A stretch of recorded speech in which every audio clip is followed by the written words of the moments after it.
have a special recruiting training for you today. I call this my Dream 25 list.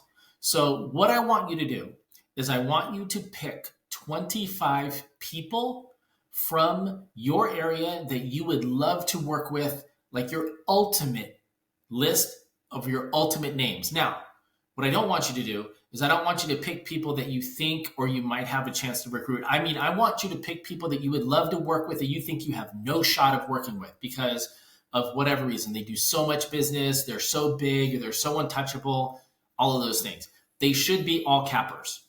If you were able to get 10 cappers in the next 12 months, how cool would that be? This program can help you do that. So you have the Dream 25 list. So you pick the ultimate list. Okay, you do that first.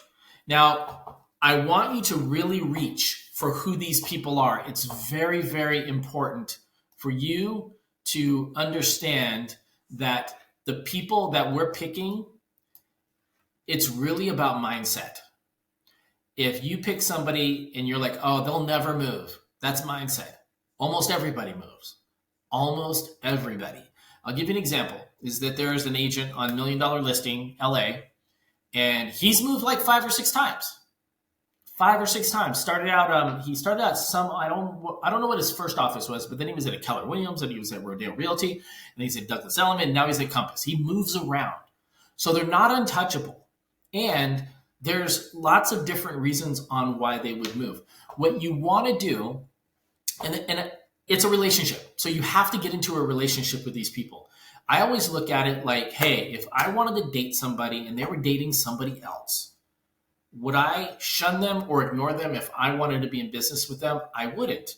I would actually be really good friends with them. So if that other guy messes up, I'm going to be right there to pick them up and get close to them. So this is a relationship-based situation, and you have to really remove any type of expectation you have from it and build on the relationship every day. And remember, you're playing the long game and not the immediate gratification game. We are so into immediate gratification in almost everything we do.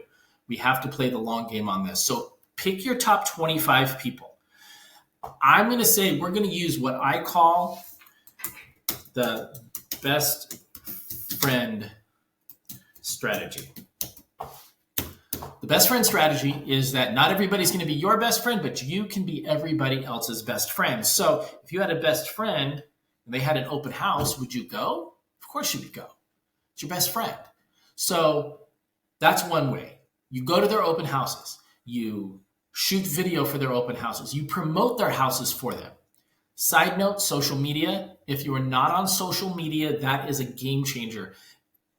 There's a ton of team leaders out there. You know who you are. You're not on social media. You don't post a lot. You don't do social media on Facebook is gold. There's so much you can do. Instagram and Facebook, minimum. You need to be on there. You need to be posting. You need to be looking for people and talking to people. You can go on social media with these top 25 people and find out so much information that will help you. So do that. Get on social media. When you go to their open house, take stories, take photos, help them promote their listing. Send it out to your office. Say, hey, I have somebody I know has this listing, blah, blah, blah. You send it out. You help promote them. It will mean something in time. So you promote open houses and go. Do them. Next, we talk social media. You got to get on social media. People are going to want to search for you. People want to see what's going on. People want to know who's running which office or who's doing what. You have to put it out there because it's a way to get people to connect with you in a level that we've never seen before. Social media, follow and post. You got to bring up your social media game. That is super, super important.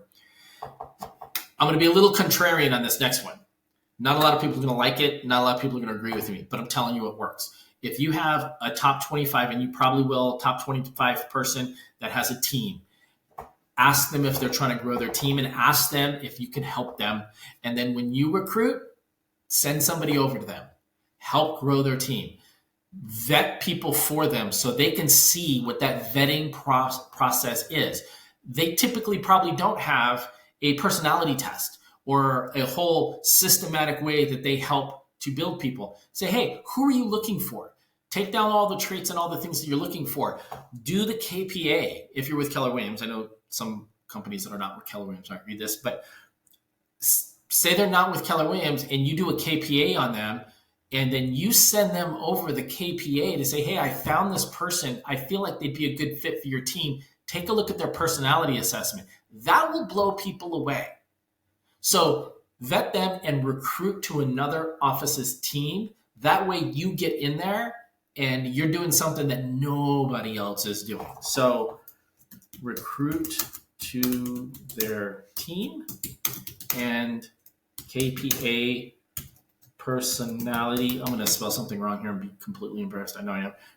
Personality test them for them.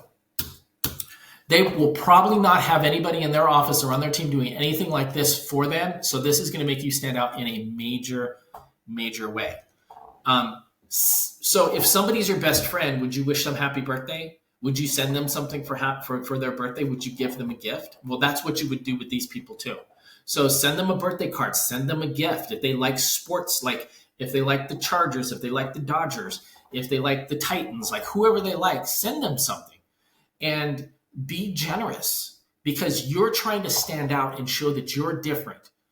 So you want to do that. You want to send them holiday cards, birthday cards.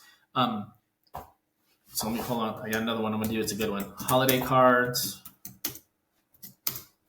birthday cards. Next one. Nobody does this. Closing gifts. Send them closing gifts for their properties. Say, congratulations on this closing gift. Actually send them a gift. Okay, actually send them something. Show them, because this is the other thing that's a really, really big deal. These big agents that are in other offices are typically ignored by their office. That's one of the reasons the agent that I talked to you about earlier, that's one of the reasons he keeps leaving and going, because they leave him alone. They don't care about him, and he wants to be wooed. He wants to be talked to. He wants to be fawned after. That's the way some of these top agents are. Not all of them, but some of them. So you want to appeal to that. So because their company is probably just leaving them alone because they're so big, they have their own ecosystem, their own culture, they are typically seen as don't talk to me, when it's actually the opposite. So if they can find somebody that you want to know, like, and trust, right? You want to get them to where they know you, they like you, and they trust you. And you do that by building rapport. Do pop-by gifts. Drop something in the mail. Drop a book. Yes, the MREA is great. Everybody's seen it out there. That's a big agent. One thing, all the Gary Keller and Keller Williams books are great. But find something they're interested in and send that instead. Send them something that may not have anything to do with real estate. If they find out if they like true crime, find out if they like mystery, find out if they like reality show, find out things that they like and start appealing because to their sense of what they are super excited about. It's really, really a powerful tool, but you have to remember you're playing the long game. You can't send something and expect a result. You have to actually remove all expectations of anything and just get into it for the relationship.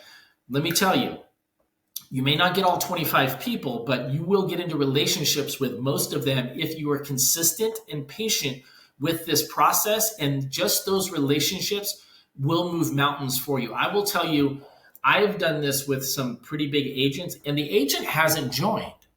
But what the top agent did that was on my 25 list is that they've actually recruited other people to me.